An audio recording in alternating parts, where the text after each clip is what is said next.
Our next speaker is Scott Mitchell, founder and CEO of Stud.io. Scott Mitchell is founder and CEO of Stud.io, a computational construction company. Scott works to bridge Stud.io's software development with its project consulting, enabling some of the most complex projects being built today. Before founding Stud.io, Scott worked as a software engineer at Autodesk as part of the AEC Generative Design Group. While working at Autodesk, Scott had access to a Howick roll-forming machine, which he experimented with in his free time before ultimately leaving to focus on the development of Stud.io full-time. Scott studies and practices film, music, architecture, and computer science. In other words, making things. He enjoys composing for the guitar, producing videos and animations, and experimenting with software development and fabrication research. Scott teaches at the Sam Fox School of Design and Visual Arts at Washington University in St. Louis. For the past several years, Scott and his wife, Brenna, their son James, and their golden retriever, Lou, have lived a modern nomadic lifestyle, living in various cities across the U.S., including Boston, Massachusetts, Laguna Beach, California, Austin, Texas, and Tulsa, Oklahoma, where Scott was born and raised. Scott and his family currently live in Laguna Beach and are expecting a new member of the family this fall. Please welcome Scott Mitchell. I'm Scott Mitchell, founder and CEO at Stud.io, and I'm very excited to present Hacking the Howick Part 2. And you might be wondering, where was Part 1? Actually, 6 years ago, right here, I was an intern at Autodesk. And at the end of my internship, I gave a presentation called Hacking the Howick, basically covering the research I had done as an intern. That's intern Scott right there. And I'd spent the entire summer just exploring this idea that it seemed like you could do more with the Howick machine than people were using it for. Like, people build walls and trusses and things that are flat, but it seems like you could do more in like dynamic 3D complex geometry with this machine. So over the last 6 years, I think we've proven a lot of the ideas that were generated that summer. So this is part 2. I'm going to give you guys the update over the last 6 years. And one of the biggest changes is it's not just intern Scott anymore. We have a growing team of very talented designers and developers at Stud.io who are helping to push this technology and get it out into the industry and change the way that the buildings are being built. And we also have creative users of our software who are doing some really exciting things. This is a group of my students at Washington University in St. Louis who we gave the software to. And they all designed their own parametric, complex steel stud systems, and then fabricated at full scale, a version of their system with a Howick machine, which is a very, very great and exciting experience for both them and for us to kind of see how people were thinking creatively with our software. And of course, we have industry partners who are using our software on some very exciting projects that we'll get into here in a bit. But the message that I really am hoping to leave you all with today is that you can do more with your machines than you think is possible. There may be some line that you think is like, there's nothing past that that's really feasible for me to do with the machines that I already have. And we think that's totally untrue. The boundary of what's feasible is a lot further than that. And you don't have to make any major investment to get there. You might just need more intelligent software to enable that and to unlock that potential for you. With that in mind, let's dive into Hacking the Howick Part 2. And the reason that we feel this is important for you to extend what is possible for you with your machine is that more and more architects are able to and have good reason to leverage geometry to not just build boxes, right? Complex geometry can enable some really important things like sustainability, energy performance, optimization of materials and space, all kinds of good reasons to not just build boxes and to start designing and building more dynamic buildings. And we believe that you can do that with the machines that you already have. If you're unfamiliar with Stud.io, we develop automated design to fabrication software for machines like the Howick machine. And our Stud Finder software is the most versatile software in the world for developing designs for the Howick machine. It's built at its core with an understanding of the constraints of the machine and how you can connect members that come out of that.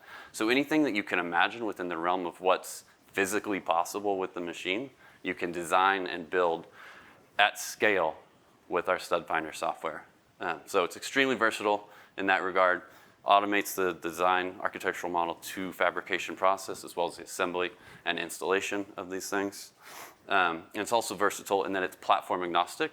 We're not tied to any particular platform. We want to be where you are, where you're currently comfortable with. At the moment, we have integrations in Grasshopper and Rhino. We also have a dedicated web app. We have Revit supports through Rhino Inside, and we're looking at direct integration into Revit and Inventor over the next year or so. But the idea behind the software, you can give it any shape that you want, right? And it's going to allow you to automate the generation of a fabrication model, and then it will give you the fabrication information and assembly information to get that one-to-one. And we've seen examples of some really amazing, complex, expensive machines. This is using a cost-effective fabrication method that people are already familiar with to get incredible precision and complexity without a massive investment. So looking at steel studs in particular, we have a couple different connection types that are in the software. And there's certain constraints around those, but also parameters. So you can connect two studs back to back, for example. The software will automatically put a hole so that when you line those studs up, you just put a screw through those holes, and it's going to fix them at any particular angle. But it's when you start to combine connection types that they start to do really interesting things. So with just those two connection types, what the Howick machine does very easily, you can start to do things that are extremely complex. Basically anything that you can imagine. You're going to see a lot of examples of complex structures, but the idea behind it is quite simple. We take the basic operations that the machine is capable of. The software includes and allows you to develop your own parametric connections that are meeting the constraints of the machine. And then you can deploy that as a versatile system across your project or across multiple projects. So this kind of like combining the operations of the machine in creative ways to make these connection details is at the core of the software. And this is one of my favorite because this Howick machine was meant to, it builds like straight studs. And we're segmenting and curving them. Basically misusing the machine in some sense. Like it wasn't designed to make curved studs, it just happens to be possible given the operations that the machine is capable of doing anyways. If you have a Howick machine, you can make curved studs. It's not a feature you even have to pay for. It just exists. And Stud Finder, if you have something curved and you give that to Stud Finder, it'll just automatically put all those operations in the correct location to give you exactly the shape that you're trying to build. So that's the sort of concept behind the software. Develop your own details. I'm sure people have their own details. You might just be missing the tools that allow you to intelligently deploy that across your project. But a relatively simple concept here that allows you to do a whole lot of different stuff from a typical panel job. We're roughly two-dimensional here, but these projects have their own types of complexity, of course. But using basically the details that we just looked at. And people are pretty familiar with that process. But using the exact same tools, exact same machines, exact same ways of building, exact same details, you can start to do a little bit more with it. Like you probably didn't know that a Howick machine could build something like this. So using a software like Stud Finder gives you the confidence to sort of take on more scope than you may otherwise have been comfortable taking on. You can really get pretty much as crazy as you want with it. But in all of these cases, the idea is to preserve design intent using cost-effective machines and basically the same processes for all these types of projects.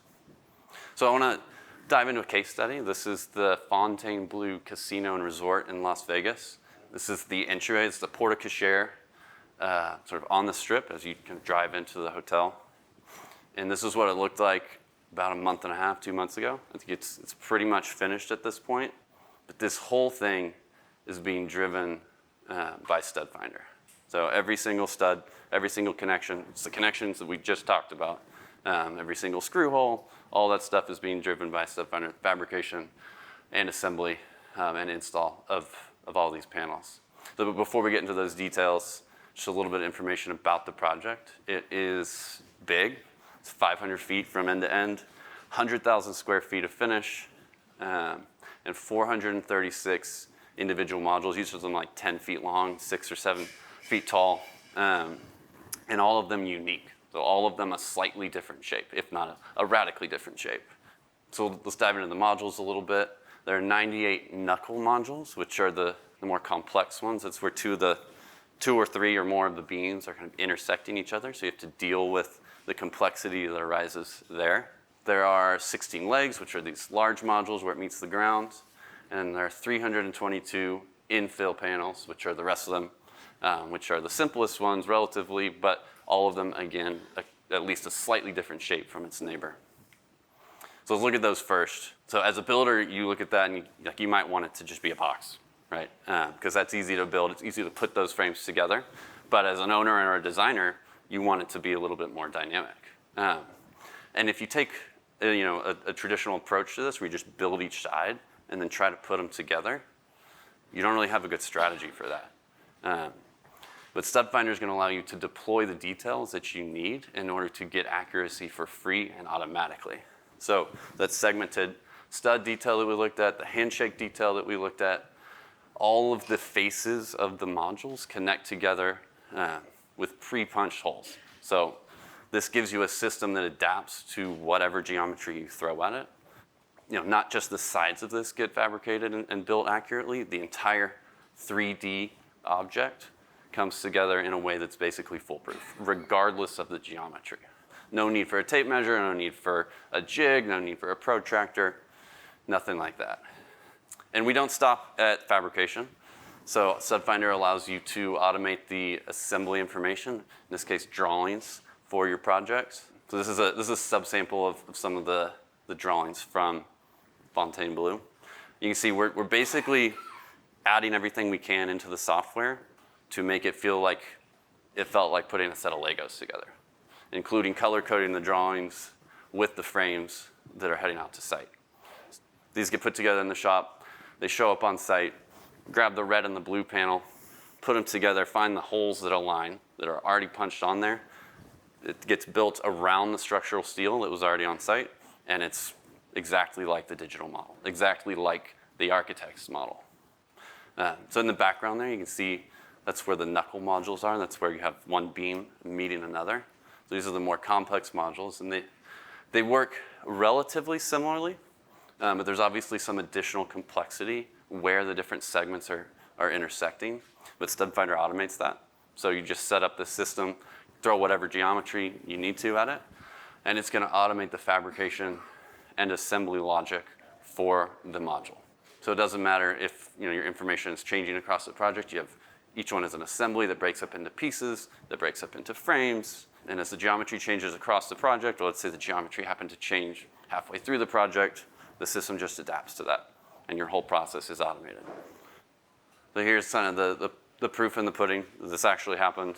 They actually put these things together this way. It starts the relatively standard way of putting steel studs together, building them flat on the table. Then you starts to get exciting as you put them together in 3D. The one thing that's interesting, it's hard to measure efficiency because it's not like someone's building the same casino next door as a control to compare ourselves to. But we can compare ourselves to client expectations. And in this project in particular, the budgeted assembly time that for these complex modules, we ended up taking 1/3 of that. So obviously a huge value for cost and schedule. And then also it looks pretty sweet, these knuckle modules. So I think these are some of the coolest looking things we've put together. But we don't just stop with steel studs and roll forming machines. So the same idea we can apply to other types of fabrication. The steel tubes is another one that we're using pretty frequently. So it's, okay, let's add that to StudFinder. But the idea is the same. You're developing these connections that doesn't matter what geometry you throw at it. The machine's going to make it the same way, and people just put it together basically in a foolproof manner. So in this case, you have teeth that are laser cut into the tubes, and then those register into holes that are laser cut into plates. And so the machine takes care of your complexity, the software's managing the complexity, and the human just has to put the Legos together, essentially. Another machine that we've done some very exciting projects with is a rebar bending machine. It's kind of like the Howick machine, and it just takes in a coiled material and mass produces a whole bunch of precise custom parts. So this was used on a project in Denver called One River North. It's a ridiculous project. The architect carved this big canyon into the facade. So we want to build this with StudFinder and with the bar bending machine. And underneath this plaster finish is all of these digitally fabricated rebar. All of them obviously a slightly different shape or a vastly different shape. And they're prefabricated off-site as a set of pieces that just kind of click right into each other to come in to create the full geometry of the architectural model. And this is a super complex project, but that complexity is all managed for you. Right? The software handles the design of the fabrication and assembly information, and then the machines are handling the accurate production of that. So you just need to kind of set up, here's where I'd like my panel to be, here's what I think the spacing should be, and you can just send that out to all the files you need to make those parts at any time. So any change, okay, let's adjust that, let's move that a couple feet across, not a big deal. Just re-export the files, and they're updated to your current model. And again, so we have fabrication information. Assembly information is just as important. The drawings are fully automated, and just basically you export your current model as assembly information for the people putting it together. And again, the whole point of this is to use machines that are meant to make standardized parts, but we can make custom parts with them. That means they're cost effective. They cost basically the same thing as the standard parts. And we can preserve design intent without some crazy investment in the hardware to build this stuff. This is another very cool project that's nearing completion right now. I think we've come a long way in 6 years since intern Scott was here exploring these ideas. I think we've proven that, especially with the Howick machine, there's a whole lot more you can do than you might think. So we're extremely excited for the next 6 years. Look forward to part 3 eventually. And whether or not you're using our software or not, I hope this has kind of inspired people to think about how you can do more with the machines that you already have. So thank you very much. Any questions for Scott? Thank you. Very impressive software. As far as, is there an engineering platform side of it, or are you just working more from the third-party engineers? Yes, so our software itself does not handle that right now, but we work in platforms, and basically every project we're doing, we're kind of cycling that through an automated engineering process at the same time. So you need to work in conjunction with something else. And then a second question is, are you selling the software, or is your team doing all the modeling and detailing side of it? Are you selling it and then training? We would have to worry about training our own team to do it. Yeah, so we are part of the way through that transition from the consulting to the software licensing side of things. And we already have people licensing the software, so we've made the jump. We haven't quite scaled that yet, but that's a huge thing that we're going to be working on over the next couple years. Training is obviously super important to that. So what we've found is like consulting can sort of open people's eyes to what's possible with their machines. Then you give them the software and train them with it, and eventually you can step back. Sounds great. Congratulations. Thank you. Yeah, Thanks. awesome. I think you have some potential customers in here in the room. Yeah, that's great. Exciting.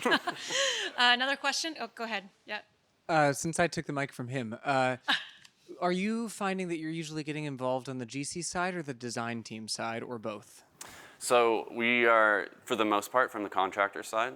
But the earlier we're involved, the earlier people understand how this thing's actually going to get made, and the less likely they're going to run into trouble. So we've started working directly with architects who are putting, usually in the design development phase. So mostly contractors, but more and more so working with designers.